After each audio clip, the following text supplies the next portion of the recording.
The stagecoach lurched to a violent stop outside the saloon in Tombstone, Arizona territory, and Sarah Mitchell pressed her gloved hand against the worn leather seat to steady herself as dust billowed through the windows like a living thing. It was March of 1881, and she had traveled over 800 miles from Santa Fe with nothing but a carpetbag, $43 sewn into her petticoat, and a face that made children cry. The fire that had consumed her family's ranch house 3 years ago had taken her parents, her younger brother, and the smooth skin she once possessed, leaving behind a maze of twisted scars that ran from her left temple down to her jaw, pulling at the corner of her mouth in a permanent grimace that made smiling an act of courage. She climbed down from the coach without waiting for assistance, having learned long ago that men either stared too long or looked away too quickly, and neither response made her feel remotely human. The Arizona sun beat down mercilessly as she adjusted the wide-brimmed hat she wore low over her face, though she knew it did little to hide what the flames had written across her skin. Tombstone sprawled before her in all its chaotic glory, a silver mining town that had exploded from nothing into a population of thousands in just 2 years, where fortunes were made and lost before breakfast, and where perhaps, just perhaps, a scarred woman might disappear into the crowd and find some semblance of peace. She had come because her mother's sister, Aunt Clara, ran a boarding house on the respectable end of Allen Street, far enough from the gambling halls and brothels to maintain propriety, but close enough to the mines that she never lacked for tenants. The letter Sarah carried in her pocket promised room and board in exchange for help with the cooking and cleaning, and Sarah had accepted without hesitation because Santa Fe held nothing for her anymore except pitying glances and the constant weight of being known as the girl who survived. The boarding house stood 2 stories tall with a fresh coat of whitewash that gleamed almost painfully in the afternoon light. Sarah knocked twice, and the door swung open to reveal a woman who looked remarkably like Sarah's dead mother, if her mother had lived to see 50 and developed an iron-gray bun and a no-nonsense expression that could stop a charging bull. "Sarah," Aunt Clara said, and to her eternal credit, her eyes did not waver from Sarah's face, did not flinch at the ridged and mottled skin that had once been smooth and young. "You made it. Come in before you melt into the street." The interior was blessedly cool, and Sarah felt something in her chest unclench slightly as she followed her aunt through a parlor filled with mismatched furniture that somehow managed to look homey rather than haphazard. Clara led her up narrow stairs to a small room under the eaves, simply furnished with a bed, a washstand, and a window that looked out over the dusty street below. "Supper is at 6, Clara said, setting Sarah's carpetbag on the bed. "We have 5 boarders currently, 4 miners and a cowboy who works one of the ranches outside town. They are rough men, but decent enough if you do not give them reason to be otherwise. Can you start helping with breakfast tomorrow?" "Yes, ma'am," Sarah said, her voice rough from disuse during the long journey. Clara paused at the door, her hand on the frame. "I will not ask you about the fire unless you wish to tell me. I will not treat you like you are broken. But I will say this once. You are safe here. Whatever you are running from, whatever you think you have become, you are still my sister's daughter, and this is your home for as long as you need it." Sarah's throat tightened, and she managed a nod.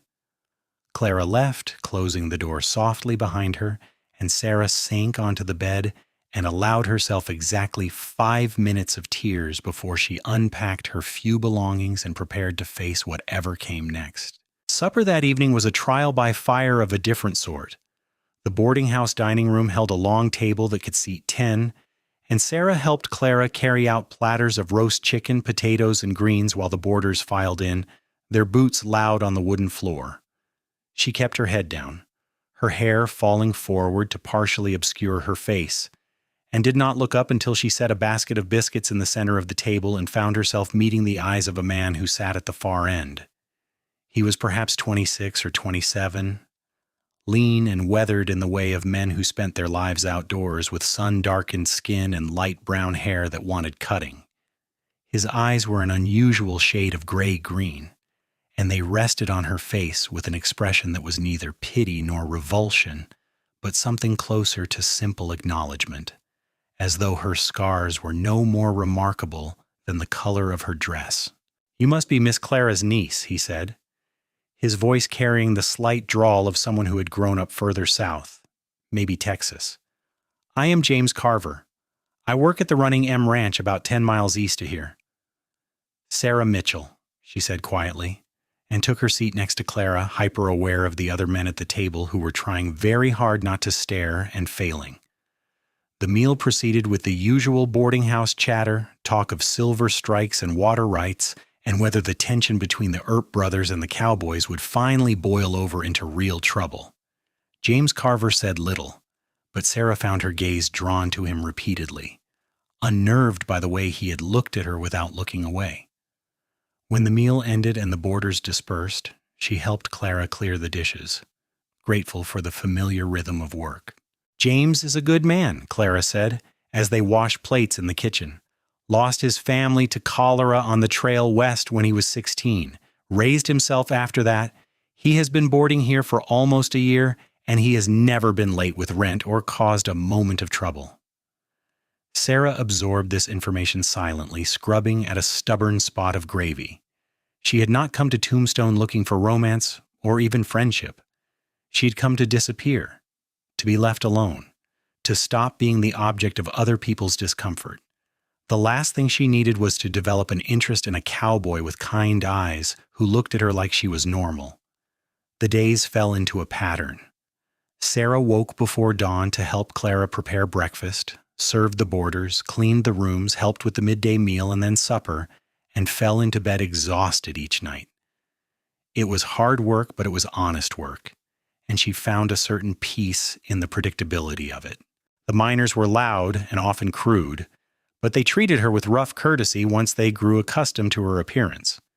James Carver remained polite and distant, offering occasional comments about the weather or the quality of the food, nothing that required more than a brief response. 3 weeks after her arrival, Sarah was beating rugs in the small yard behind the boarding house when she heard boots on the hard-packed earth and turned to find James standing there, his hat in his hands. "Miss Mitchell," he said, "I apologize for disturbing you. I wondered if you might have time to mend a shirt for me. The sleeve tore on a fence post, and I'm hopeless with a needle.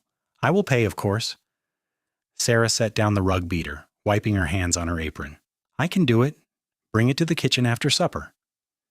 He nodded his thanks and left, and Sarah returned to her work with an odd flutter in her stomach that she firmly told herself was nothing. That evening, James appeared in the kitchen doorway as Clara was banking the fire for the night.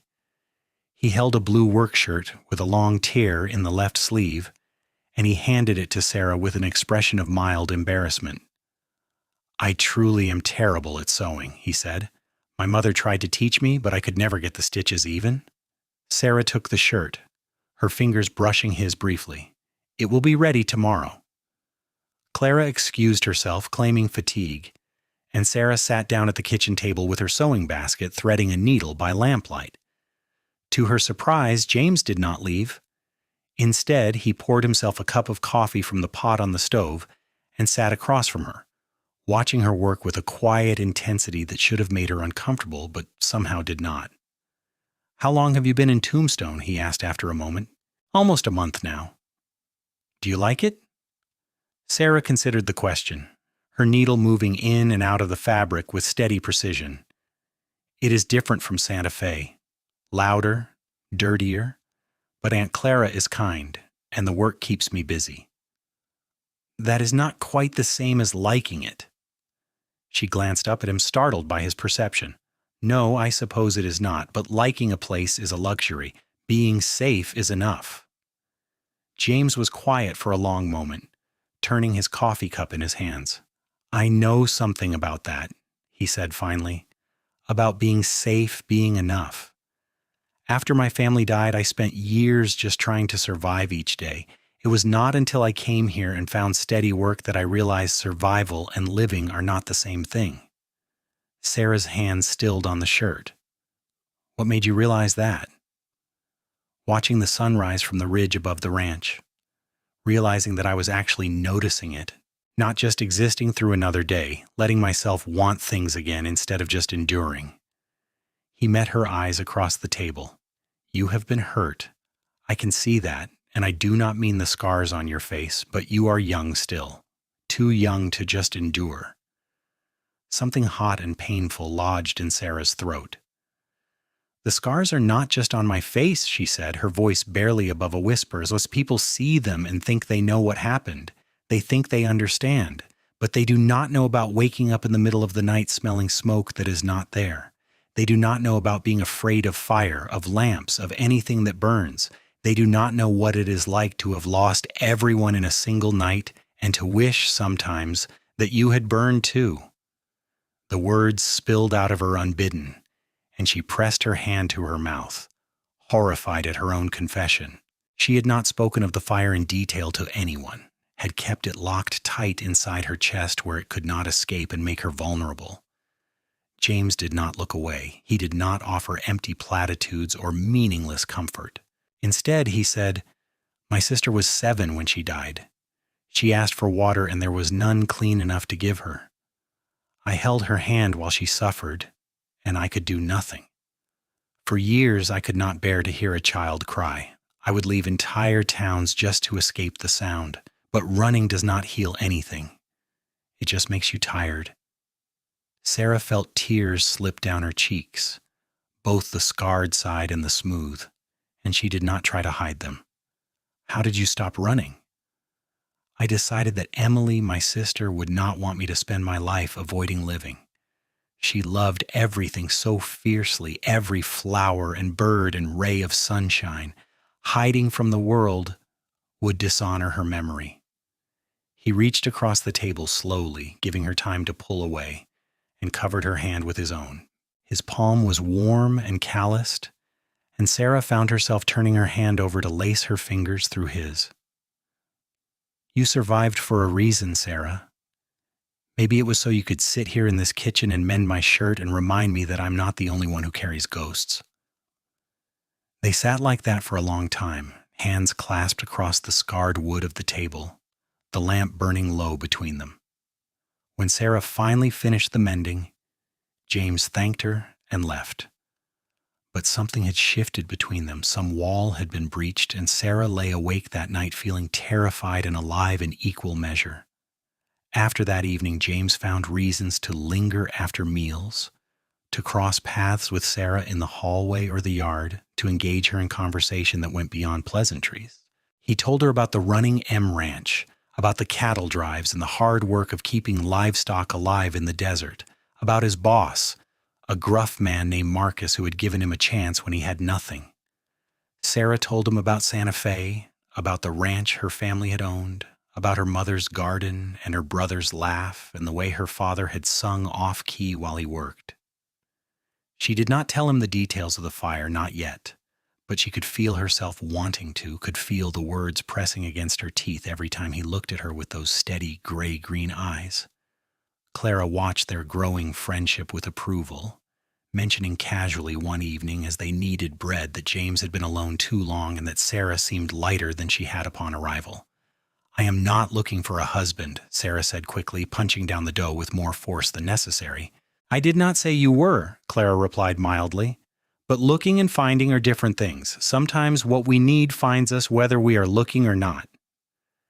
In early May, James invited Sarah to accompany him on a ride to see the ranch.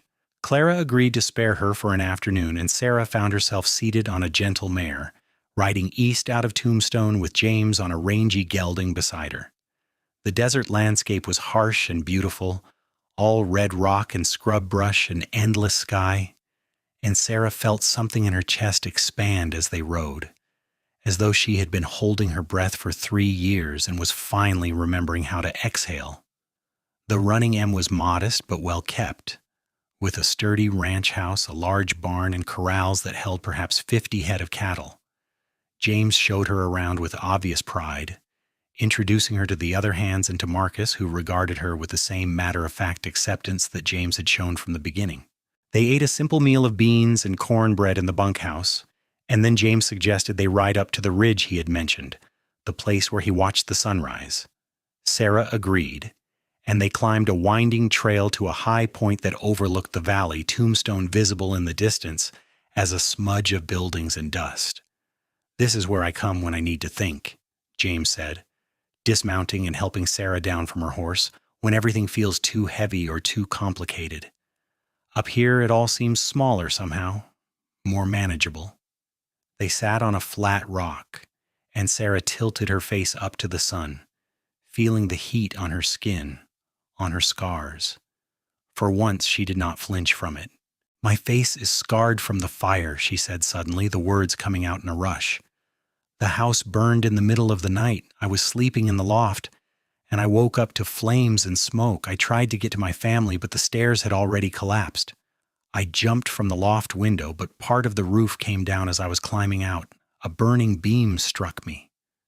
She touched her face, tracing the worst of the scars, the ones that pulled at her mouth and eye. "They died, and I lived, and I have this to remind me every single day that I could not save them." James was silent for a moment, and then he reached out, his fingers hovering near her face. "May I?" he asked quietly. Sarah's heart pounded, but she nodded.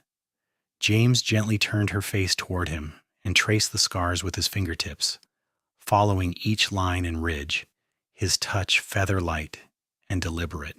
It was the most intimate thing anyone had done since the fire, and Sarah felt simultaneously exposed and seen in a way that terrified her. "Now I know you," James said softly, his hand cradling her scarred cheek. "Not despite these, but because of them. Because they are part of your story, part of what made you into the woman sitting here with me. You think they make you less, but Sarah, they make you more. More brave, more real, more beautiful because you survived and kept going." A sob caught in Sarah's throat, and then James was kissing her, gentle and sure. And she was kissing him back, her hands fisted in his shirt, tears streaming down her face. When they finally broke apart, she pressed her forehead to his and whispered, "I was so afraid no one would ever want me again, that I would always be too much to look at." "You are not too much," James said firmly. "You are exactly enough.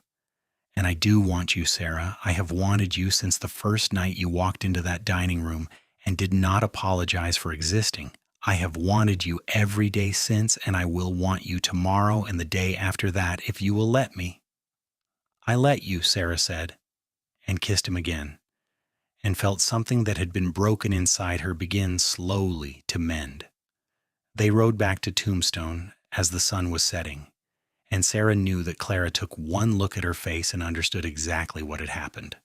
Her aunt said nothing, but she squeezed Sarah's hand as they prepared supper, and Sarah squeezed back grateful beyond words.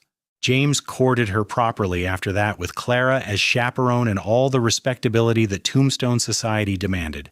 He brought her wildflowers that he picked on his rides, took her to church on Sundays, and spoke openly of his intentions to anyone who asked.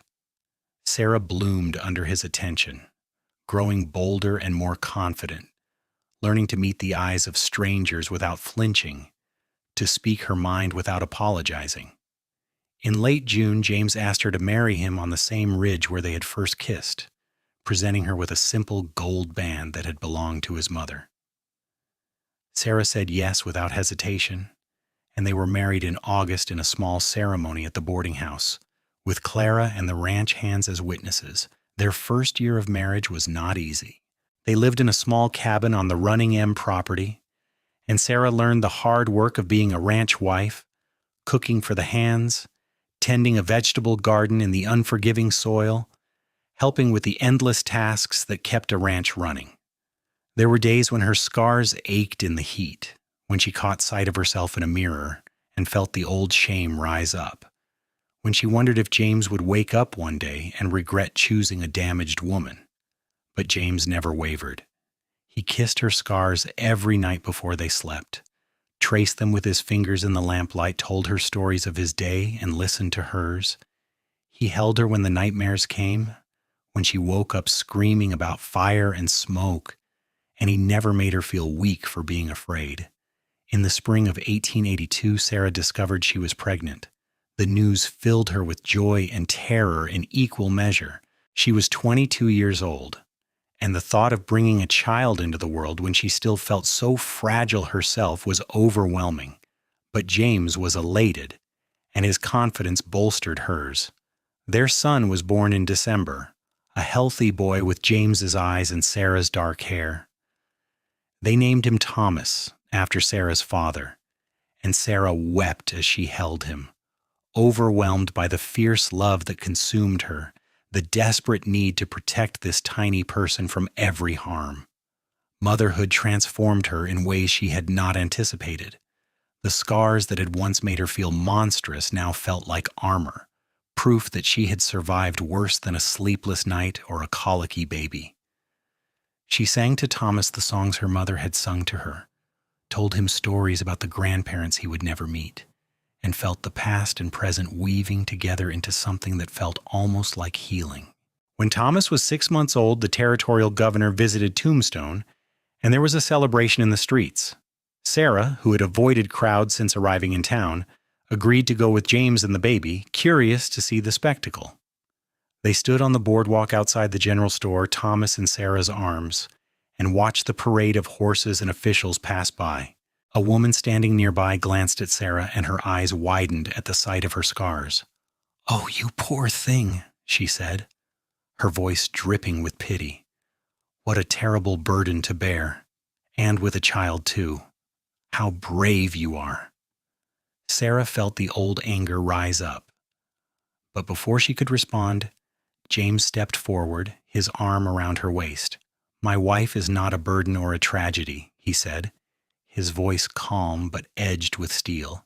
"She is the strongest person I know, and the most beautiful. If you cannot see that, then I pity you, ma'am, because you are blind to what matters." The woman flushed and turned away, and Sarah looked up at James, her heart so full she thought it might burst. "Thank you," she whispered. "Always," James said, and kissed her temple. As Thomas grew into a toddler and then a young boy, Sarah found herself becoming more involved in the community. She helped Clara at the boarding house when needed, joined the church ladies in their charitable work, and made friends with other ranch wives who judged her on her kindness and competence rather than her appearance. The scars never disappeared, would never disappear, but they stopped defining her. She was Sarah Carver, wife and mother, friend and neighbor, survivor and thriver. In 1885, Sarah gave birth to a daughter they named Clara after her aunt, and 2 years later, another son they called William. The cabin on the Running M grew crowded, and James, who had been promoted to foreman, worked with Marcus to build a larger house with a real parlor and enough bedrooms for their growing family. Sarah planted roses outside the front door, stubborn things that should not have survived in the desert but did anyway, and she thought of her mother's garden in Santa Fe and felt a bittersweet ache that was more sweet than bitter. Marcus retired in 1888 and sold the Running M to James for a price that was far lower than the ranch was worth, claiming that he had no family to leave it to and that James had earned it 10 times over. James and Sarah became landowners, a position neither had imagined possible when they first met in Clara's boarding house. They hired more hands, expanded the herd, and slowly, carefully, built a life that was stable and prosperous. On their 10th wedding anniversary, James took Sarah back to the ridge where he had first traced her scars and told her he knew her. They left the children with Clara, who was now in her 60s but still spry and sharp-tongued, and rode up the winding trail as the sun set behind them. "Do you remember what I said to you here?" James asked, taking her hand as they stood looking out over the valley. "You said, 'Now I know you'?" Sarah replied, her thumb brushing over his knuckles. "You said the scars made me more, not less." "I meant every word. But I understand even more now than I did then. Those scars are not just proof that you survived. They are proof that you can endure the worst and still choose to love, to trust, to build a life. You could have let the fire destroy you, but you did not. You let it forge you into something stronger." He pulled her close, his arms around her waist. "I am so grateful that you walked into that dining room, that you let me see you, that you chose me." "I am grateful too," Sarah said, tears in her eyes. for you, for this life, for learning that being seen is not the same as being pitied. You taught me that I could be loved, scars and all." "Not scars and all," James corrected gently. "Scars included. Every part of you, Sarah, every single part." They stood together as the stars began to appear, and Sarah felt a peace so profound it was almost painful. The girl who had arrived in Tombstone 7 years ago, hiding behind her hair and her shame, felt like a distant memory. She had become someone new, someone who could look at her reflection and see not a victim but a survivor, not a monster but a woman who had been tested and emerged whole. The years continued to unfold with the usual mixture of joy and sorrow. Thomas grew into a serious boy who loved horses and wanted to be a rancher like his father. Clara was wild and fearless, always climbing trees and catching lizards and giving Sarah heart palpitations. William was the gentle one, content to sit with a book or help his mother in the garden. Sarah and James weathered droughts and hard winters, celebrated births and mourned deaths, and through it all, their love remained steady, a constant in a changing world. Aunt Clara passed away in the winter of 1895 in her sleep peacefully. Sarah grieved deeply for the woman who had given her a home and a chance when she had nothing, who had never once treated her as less than whole. They buried her in the Tombstone cemetery, and Sarah planted roses on her grave, the same stubborn desert roses that grew outside her own front door. In 1898, Thomas turned 16 and announced his intention to start his own ranch further north, in the grasslands near Prescott. James helped him purchase land and stock it with cattle from the running M, and Sarah packed his saddlebags with food and advice and tried not to cry as he rode away, a young man now confident and capable. Clara married a local blacksmith when she was 19, a kind young man who made her laugh, and they built a house in Tombstone proper, close enough that Sarah could visit often. William showed no interest in ranching and instead apprenticed with a lawyer in town, developing a sharp mind for contracts and negotiations that served the family well as the new century approached and Arizona moved closer to statehood. On a warm evening in May of 1902, James and Sarah sat on the porch of their ranch house watching the sunset paint the sky in shades of orange and gold. They were both in their 40s now, their hair showing threads of gray, their hands marked by years of hard work. Inside, the house was quiet. The children grown and gone to lives of their own. "Do you ever regret it?" Sarah asked quietly. "Marrying me? You could have had an easier life with someone else, someone without nightmares, someone whose face did not make people uncomfortable." James turned to look at her, and his expression was so tender that Sarah felt her throat tighten. "Not for one single moment," he said. "Sarah, you are the best decision I ever made, the bravest, the truest. If I could go back to that night in Clara's dining room and choose again, I would choose you 1,000 times over, 1,000,000, every single time. Even with the scars, especially with the scars, because they are part of you and I love every part of you." He reached out and traced the lines on her face, the same gesture he had made 20 years ago on the ridge, and Sarah leaned into his touch, closing her eyes. "Now I know you," he whispered, echoing his words from that long ago day.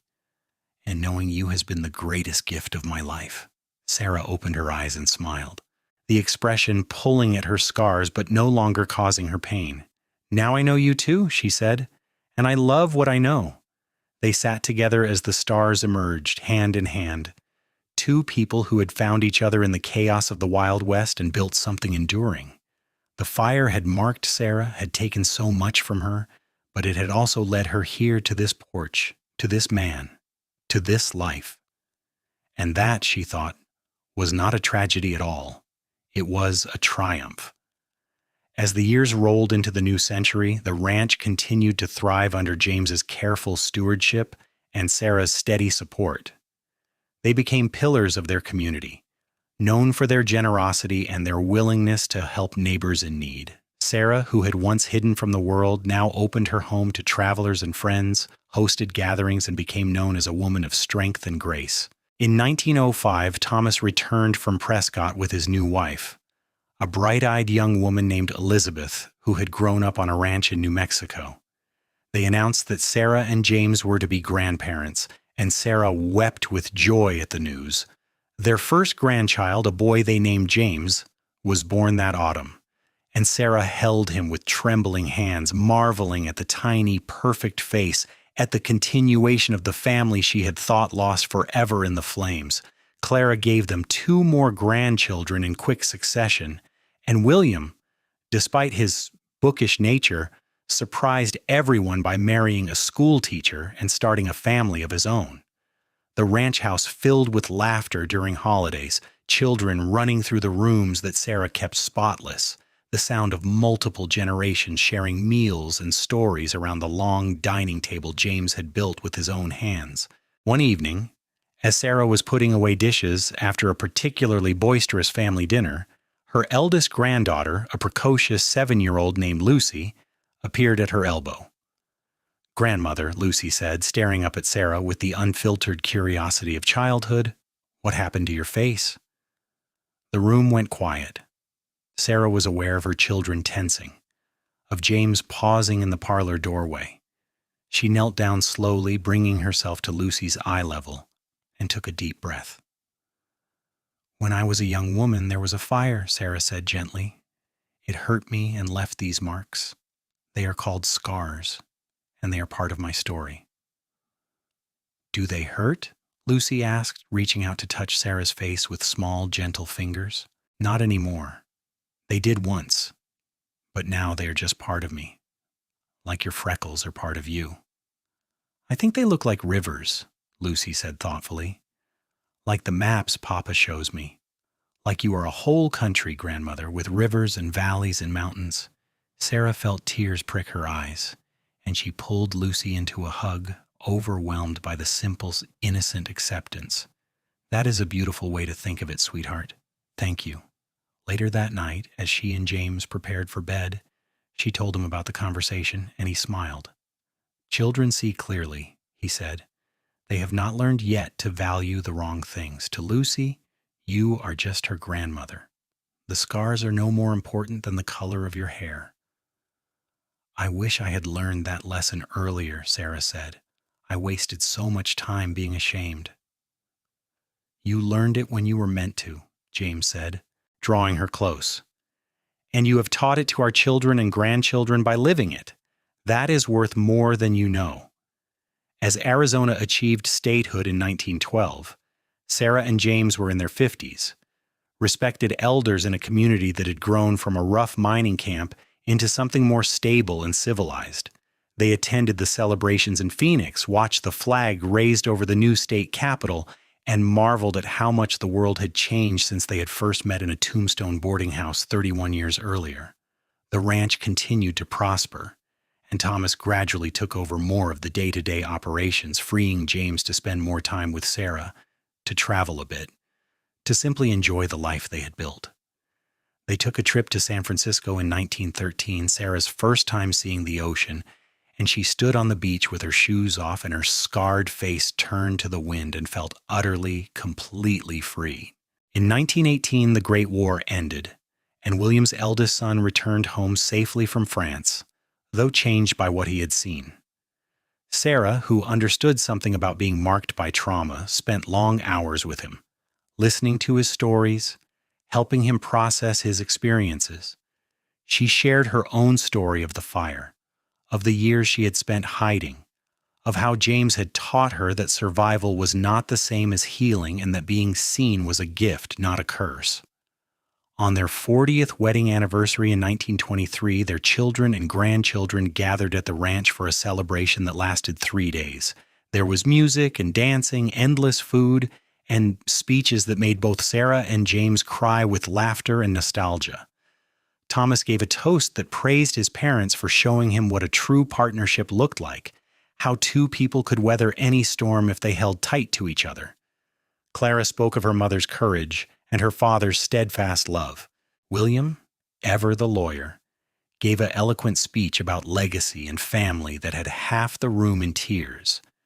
But it was James who stood last, who raised his glass and looked at Sarah with the same gray-green eyes that had first seen past her scars to the woman beneath.